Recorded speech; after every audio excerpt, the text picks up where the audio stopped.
So I would not. What's been said is a given, but I think it's an awakening event for the elite in society. The elite? Yes, it's an awakening because they are the ones who are privileged with more information, with visibility, access, knowledge, and influence. And unfortunately, we have not structured that well to avoid this entire problem.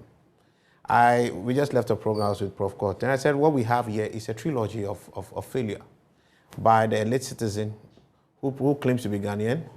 Then you actually have the market failure. And then, of course, the arrowhead of this entire problem, government failure. We've had a whole banking sector equipped with all the skills and resources required.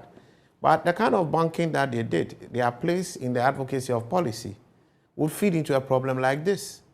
All right? When we had maybe a few ones like Adongo, Isaac Adongo was really screaming about debt. Where was the bank? They were rather thinking of making money of government.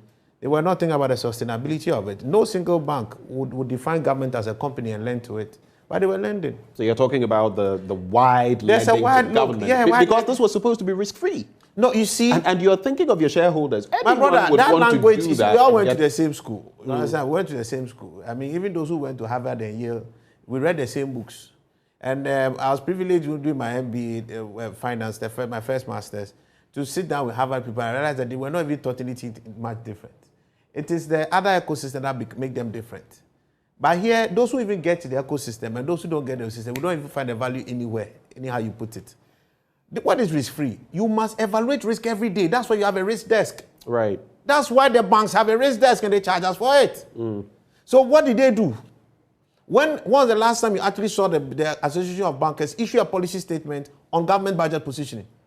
On government fiscal stance? On their exposure. On their exposure. What are they doing? They are rather thinking of taking advantage of it. Please, this matter. So you're blaming the banks themselves for where we find ourselves? I said there are three people involved.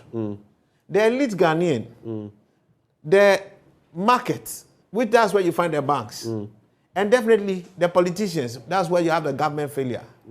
We sit here, and when we were seeing the thing happening, we were not talking. We saw the borrowing going. We saw the fiscal recklessness going. Maybe I have to give credit to Isaac Adongo and to some extent the NDC talking. But you see, now when they are talking, you don't know whether they are really talking out of merit or just out of politics. But he's been proven right. What were we all doing? The banks were rather looking at taking advantage of the situation. The businessmen in Ghana were rather looking at how to be part of the rent-seeking feature of our governance frame. So we're all looking for opportunity because there's a little carrot there. And that's where we've all fooled ourselves into walking into and where we are today. And now the carrot has turned to a stick. Yes, the carrot has turned to a stick. Look, sad as this may be, it's a wake-up call.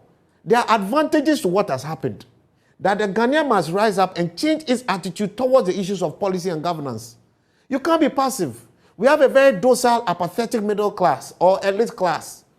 They think about themselves. They are selfish. We are selfish. When there's a problem with our education system, we take our children to private schools. When we have challenges with the public health system, we take our children, our own families, to the private healthcare, or we'll fly out. Right. You understand? Today, the chicken has come home to roost.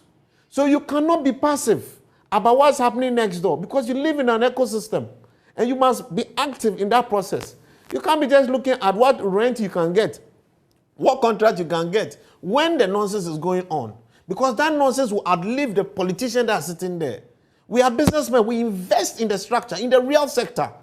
We build businesses. And our investments are not meant for a one-term. Setekpa was my friend. And before him, I had friends. But he's left. I am sitting here.